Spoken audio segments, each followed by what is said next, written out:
Hey y'all, welcome back to Let's Talk About It with Keke. This time, we're switching things up a bit. My two guest hosts today are the incredible Yelsa Maid and Big Jose. We're going to diving into some spicy stuff, and I'm going to be the one getting interviewed.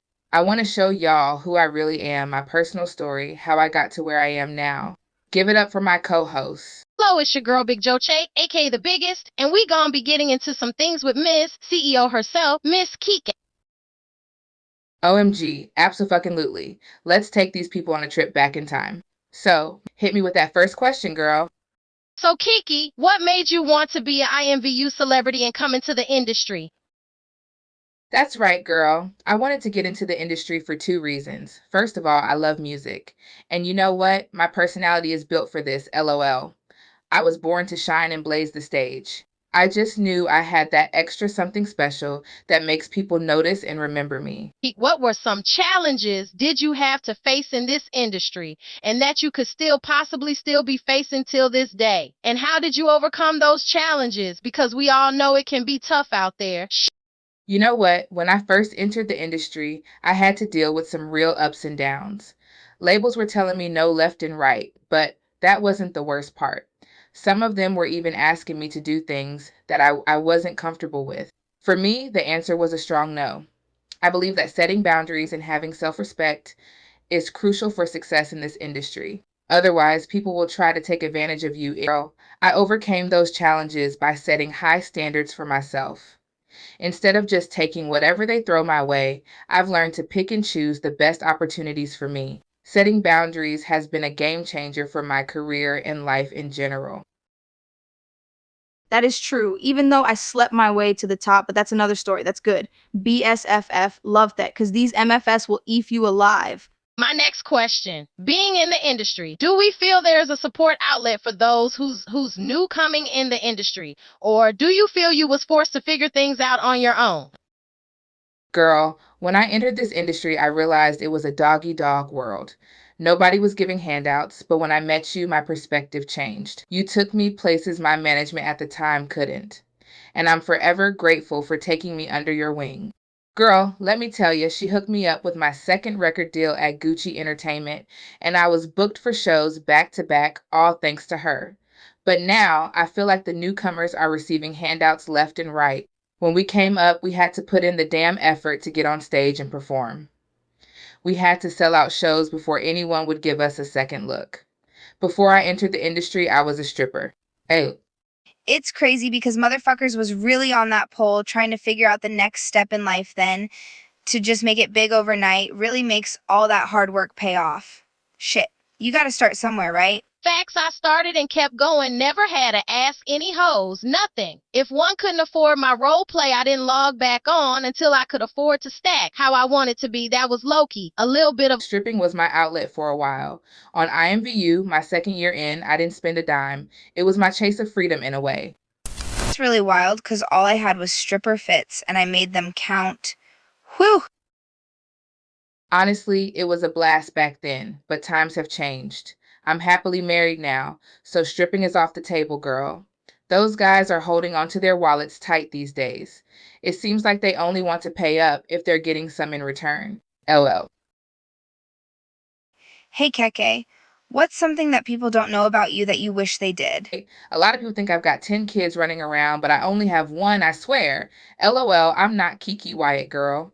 Don't put that on me. my next question. Being in the industry, how do you feel when you work for other networks and they feel they can belittle you as if you haven't put in just as more work as them?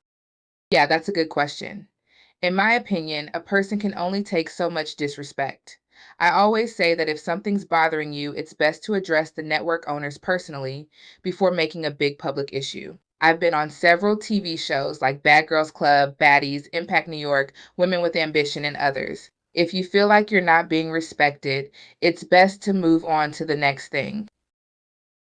What one network won't do, another one will. It all comes down to what you're willing to put up with in this industry. Know your worth and don't let nobody disrespect you, sis. All right, all right. So, what are your thoughts on Shiesty Network and the way she treats all her staff, including people she considered friends? Well, since she wants to be funny and put me and Keke in her show still, I'm finna drag this hoe! Haha. All right, I'll take it one step further. That MFing Butch is a terrible friend, a terrible person to work with. You cannot get nothing done around her. The only thing she do is drag people down with her. Her name is already tarnished, so you really don't gain much from that show. Majority of the show is behind scenes shti. That MFing BT Cheech is the fake's funkiest birch I have ever met. She's nothing but skin and bone and pills and henny. That dumb crackhead. Oh Lord. Well, I think you answered for Keke, LOL. Girl, I hear you. The network could definitely become even bigger if they stayed consistent with the shooting schedule. There were times when we went days without filming, and the girls just sat around in the group chat arguing for fun. But when it comes to the way she treats her staff, I have to be honest and say it's a 60-40 situation. There were times when some of us would come at her sideways about certain scenes or her doing some messy things behind the. Fuck that birch shiesty. Point blank period. Before I joined the cast, I was told to liven things up because it was pretty dull with most of the girls there being friends. The only one that didn't really mesh with the group was my girl Jose. Yeah, my first season on Love and Hip Hop was intense, especially because I had a tendency to overdo the hype for the girls. Sorry, not sorry. I just have a natural talent for bringing the fun and energy into any room. Save some of the tea and spill this hoe out for my new podcast where we can really get messed. The Lord said, "Thou shalt forgive," LMAO. Listen, I had a chat with her recently. Mr. Diamond, aka Crystal, started some drama, and let me tell you, that man was a hoe.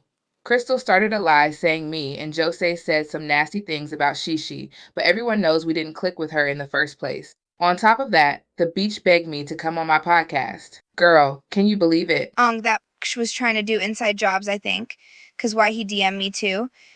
Trying to be cool. I'm not sure what was the motive, so I kept it short with that hoe. Listen, girl, I ain't trying to go deeper into the details right now because of certain policies I can't talk about, but let me tell you, it's a real trip how Crystal Sinclair, that man, was spreading lies and getting caught up in his own BS. Girl, she was sending DMs asking for dirt on Shashi and deleted it right after. I swear, I couldn't believe what I saw going down in that damn group chat. Yeah, girl, it's a shame how some people act. But anyway, on a chilly note, I have an announcement to make. Y'all, I've known for a while, but me and my husband are expecting. It's been a little secret, but we just didn't want outsiders all up in our business. You feel me? Yeah, I'm gonna be a godmama. Congratulations on your pregnancy, Keke. Wishing you all the best on this incredible journey. Next question. What's next for Keke in the future? Girl, I'm ready to take my podcast to the next level and make it even bigger. Plus, I got plans to do my own reality TV show, and things are looking positive with the Close Friends project in the works. Oh, and don't worry, we're planning a special episode about our wedding too. And let me tell you, my friends and family are crazy, and my husband's nervous about it all. You'll see all the happenings. When Keke Gets Married comes out. All right, folks, that's a wrap on our show for today. Thank you for tuning in and joining us for the chat. Can't wait to catch up with y'all again soon. So until then, stay safe, healthy, and be blessed. Remember to stay tuned for more spicy news and drama in the coming weeks. Until next time, keep it real, keep it bold, and always be your fabulous selves. Peace.